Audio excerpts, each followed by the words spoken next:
Happy Monday, everybody. My name is Brandon Rosa, and welcome to episode 215 of the Xbox in 10 podcast, your weekly source of Xbox gaming news covered in around 10 minutes. Every Monday, this podcast covers new game releases, the previous week's gaming news, and we all learn an Xbox-related fun fact together. The show is on YouTube and podcast services around the world, so please subscribe to your favorite and leave a review. Xboxin10.com, no numbers, is your quick source for links to all of our podcast destinations and social media profiles, which you can follow at Xboxin10. To start, let's talk game releases. There were no big games out last week, but the games coming out this week include Rain World, Dead Man's Diary, Mordhau, Sea Horizon, Exoprimal, and Words of Wisdom. There are some new games available now and coming soon to Game Pass, and they include the following. You can now play Grand Theft Auto 5 on cloud and console, Sword and Fairy Together Forever on cloud console and PC, McPixel 3 cloud console and PC. Then on July 11th, you can play Common Hood on cloud console and PC, Insurgency Sandstorm on PC, July 14th, Exoprimal, cloud console and PC, and then on July 18th, you can play Technotica on Game Preview, cloud console and PC, and The Cave, cloud and console. Now on to last week's biggest news stories, and we have 4 to go over this week. Number 1, ID at Xbox Demo Fest is back from July 11th. Jessica Ronald at Xbox Riot writes, "We are back. What's summer without new game demos to entertain you during these hot days and nights? Starting July 11th and running until July 17th, you'll be able to experience over 40 game demos on your Xbox console. A few things to keep in mind. These demos will only be up on the Xbox dashboard for a week. Some might be republished to the demo channel later, but many will simply disappear at the end of the week, so check them out while you can. The developers would love to hear what you think. Hit them up on social media or through their websites if you like the game. Tell them. If you have constructive criticism, they would love to hear that too.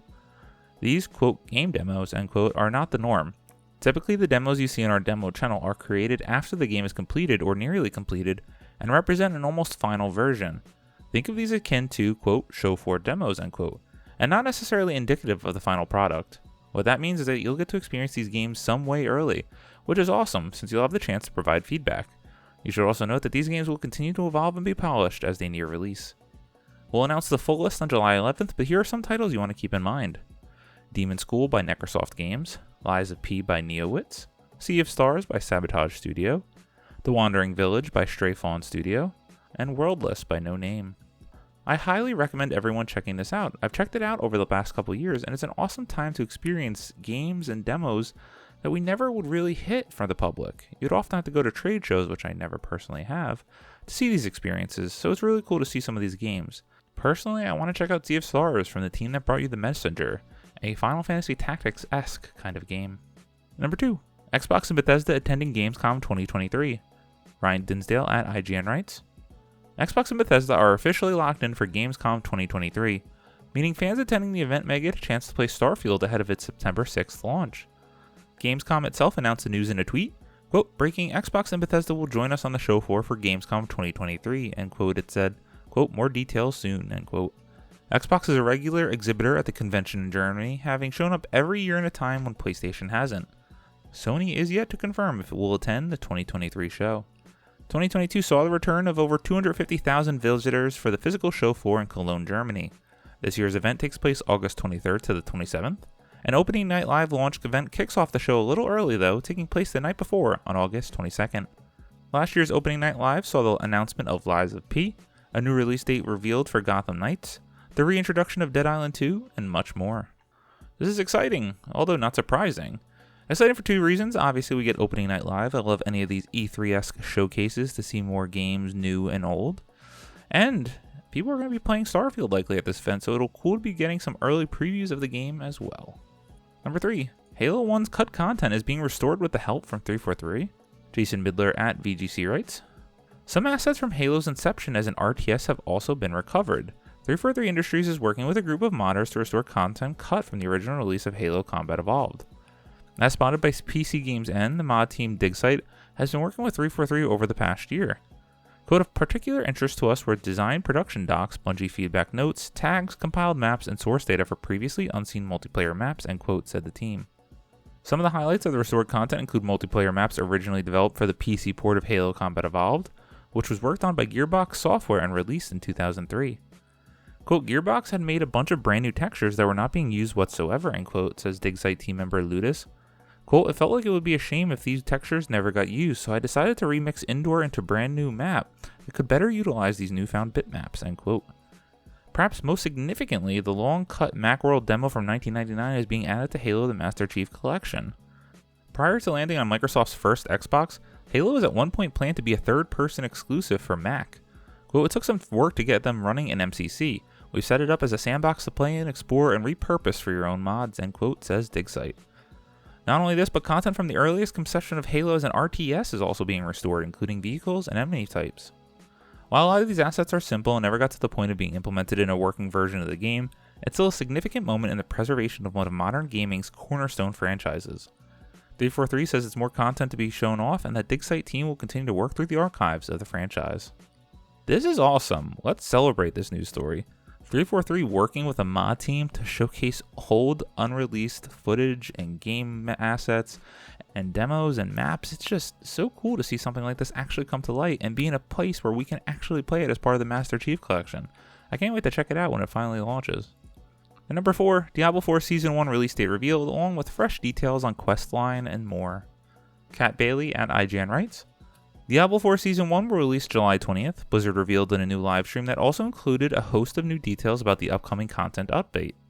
Titled Season of the Malignant, the new seasonal content will bring it with a brand new questline featuring, quote, new faces and new enemies, new powers, the first season journey, and the first battle pass, end quote.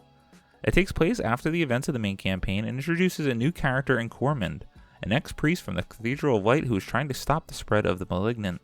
Season of the Malignant features a, quote, dangerous new threat, end quote, in the form of malignant monsters spreading throughout Sanctuary. Any elite monster will be able to spawn as a malignant monster with additional powers.